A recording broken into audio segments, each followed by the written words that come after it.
The Word of God is alive and powerful, sharper than any two-edged sword, piercing even to the dividing asunder of the soul and spirit and of the joints and the marrow, and is a critic of the thoughts and intents of the heart. All Scripture is God-breathed and is profitable for doctrine, for reproof, for correction, for instruction in righteousness, that the man of God might be mature, thoroughly equipped unto all good works.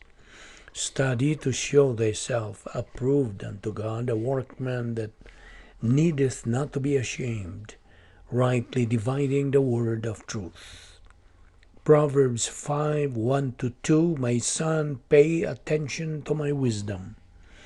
Lend your ear to my understanding, that you may preserve discretion, and your lips may keep knowledge. Psalm 111, verse 10. The fear of the Lord is the beginning of wisdom.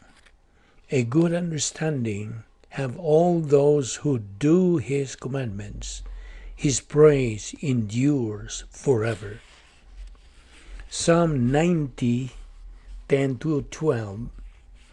The days of our lives are 70 years, and if by reason of strength they are 80 years, yet their boast is only labor and sorrow, for it is soon cut off, and we fly away.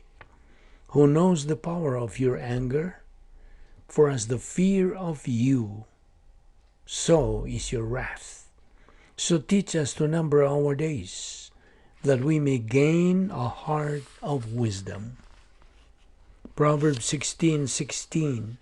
How much better to get wisdom than gold, and to get understanding is to be chosen rather than silver.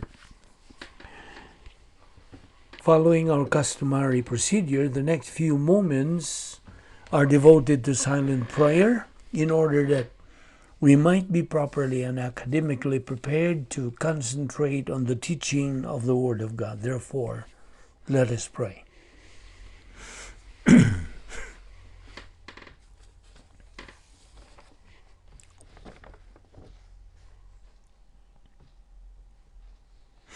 Heavenly Father, we consider it a privilege to have the freedom and the opportunity of fellowshipping in you and in your Word. We now pray that you give us the concentration through the filling of the Holy Spirit. We pray that you challenge and motivate us to the things that you are going to teach us today. This we ask in Christ's name. Amen. Welcome everyone, our subscribers, our fellow believers. We are continuing our study on the subject timing. Now we happen to cut short this discussion because we moved to another topic, but this time we are going to continue this study. Timing. First of all, we human beings, we the people of this world, do make many decisions in life. In fact, every day, every moment of our everyday life, we make a lot of decisions, correct? Some decisions that we do are good, some are bad. Because it's common knowledge that there are two kinds of decisions that we make in life, good and bad. And we know that bad decisions do produce bad consequences, while good decisions produce good results. Now, when it comes to us Christians, believers in Christ, do they make decisions in life? I mean, do we Christians make decisions in life? Of course they do. They are human beings as well. So if they also make decisions in life, they likewise make either good or bad decisions. Agree? Yes, Christians also make either good or bad decisions in life.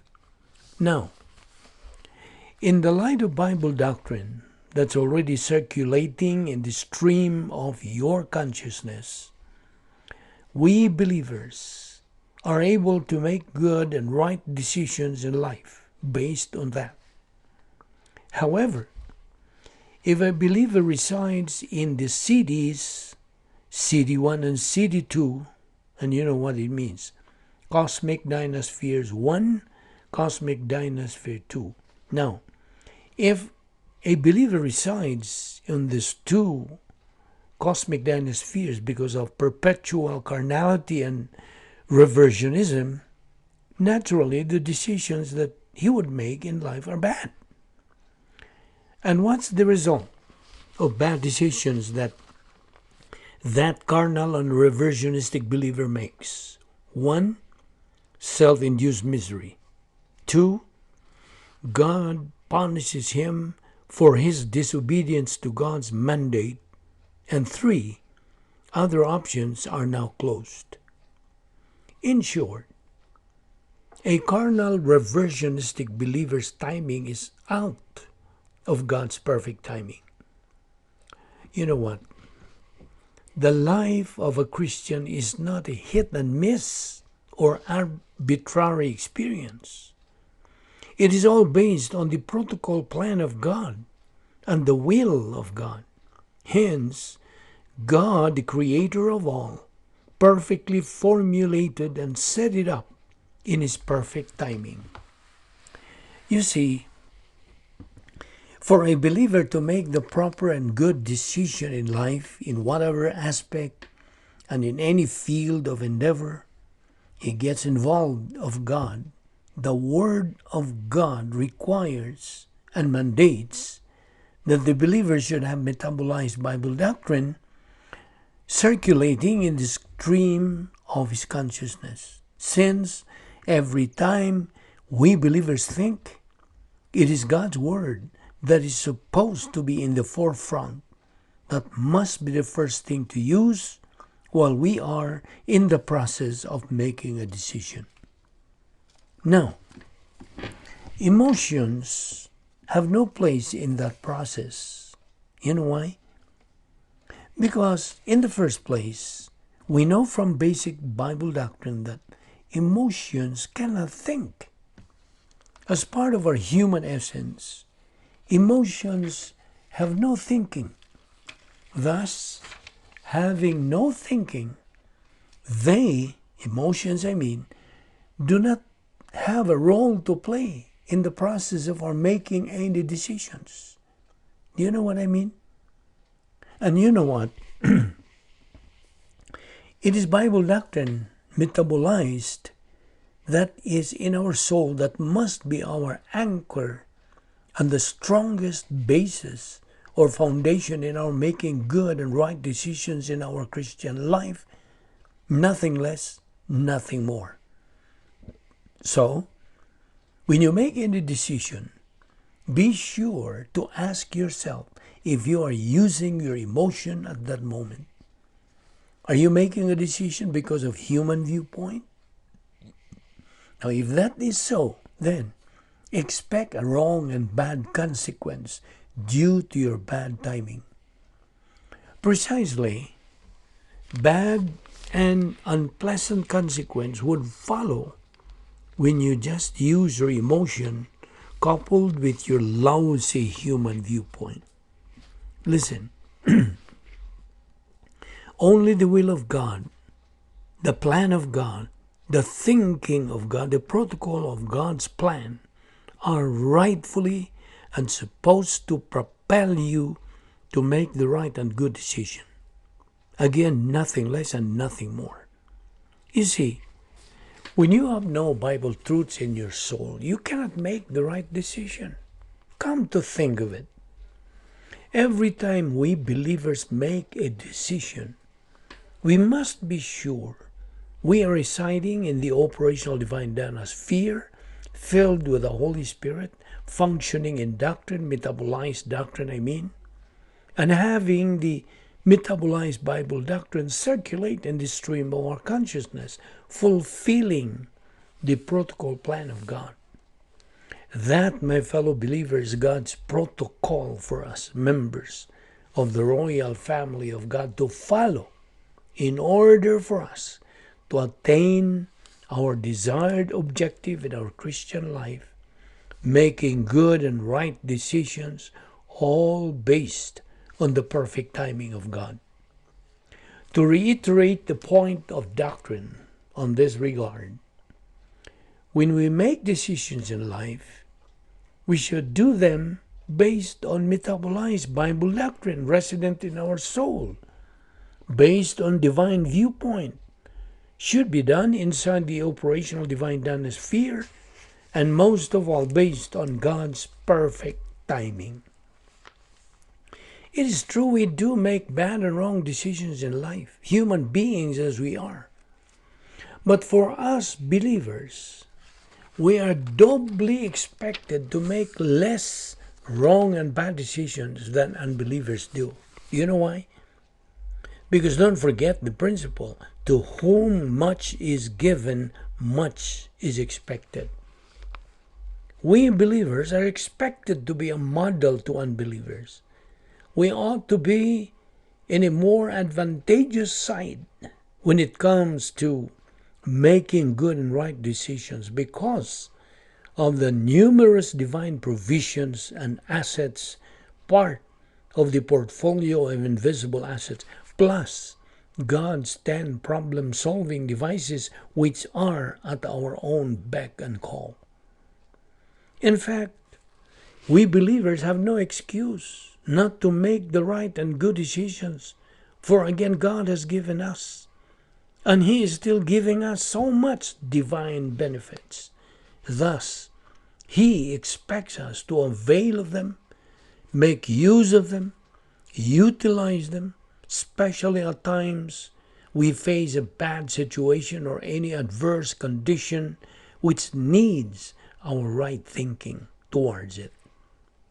Of course, we learn from Bible doctrine that if we use the divine assets and the pertinent doctrines for every situation, God, through the enabling power of the Holy Spirit, gives us the assurance that we will be able to go through to any situation or predicament that we confront in life, and going through it without doubt with flying colors. Do you know what I mean? You see, we have given you as a good example. This is a repetition. The sports of basketball. Every player in that sport needs to observe the right timing. Timing in passing the ball. Timing, of course, in dribbling the ball. In rebounding the ball, etc. In other words, the moment the referee blows his whistle to signal the players to go on the game, all the players start to get alert in maneuvering the best execution in playing the game, besting their opposing team, and be assured to make the most shots and get the most scores, hence winning the game. That's the advantage of observing the good and right timing. Right timing, therefore, accomplishes the desired goal, desired good results. So with our spiritual life, if we believers are in synchronization, in cadence, and in right timing with God's, needless to say, we can accomplish the desired good and beneficial results. But again, how do we synchronize and be in cadence with God's perfect timing? Okay, listen. This is how to adjust, to be in cadence and in sync with God's perfect timing. First of all, we have to be filled by the Holy Spirit by using the principle of 1 John 1:9. And when we do that, we are at the same time in fellowship with God. Then in that condition, we are ready to execute the protocol plan of God by continuing to develop our spiritual momentum. And also remember, we are this time residing in God's power system, the operational divine sphere. So while there in God's royal palace, well, that's the other name of the operational divine sphere, we should know how to execute God's protocol plan. You see, we are emphasizing this point because most Christians in our time and age do not want to learn how to execute. Why? They just want to emote. They want someone to make them feel good. They want to attend church and feel good. They want to go home having been to church and gone through some emotional uplifting. Often, when they go to church and do not get revived or picked up, they do not feel like they have really been to church. That is not in line with the plan of God and God's procedure. Okay, going back to the subject, the plan of God, and do not forget this point of doctrine. God has a marvelous plan for your life in eternity. We can develop our Christian life while on earth under three phases. And these three unique phases have principles to follow and observe. In fact, this three-phase plan for all members of the human race demands three things. First, that you develop momentum in your life. Momentum, consists of hearing and keeping God's word. Second, that you develop some virtue in your life. Virtue starts with respect for authority, the authority of your pastor, the authority of the Word of God, the authority of the land, like the police officer. Now here is a caveat on this. If you do not orient yourself to authority, you'll never be able to develop any virtue as a believer. Third, that you understand protocol or procedure. In other words, to encapsulate this point, a right thing must be done in a right way. We will continue this tomorrow. So be sure to be with us and be persistent in your daily intake of the Word of God. Let us pray. Thank you, Heavenly Father, for the grace opportunity of fellowshipping in your Word today. May God, the Holy Spirit, motivate and challenge us to continue feeding our soul with your Word until we reach the stage of capacity for life, which is the pleroma stage, thus become winners in this present life and in the life hereafter. We pray that what we learned in your word today may become a blessing to our life. This we ask in Christ's name. Amen.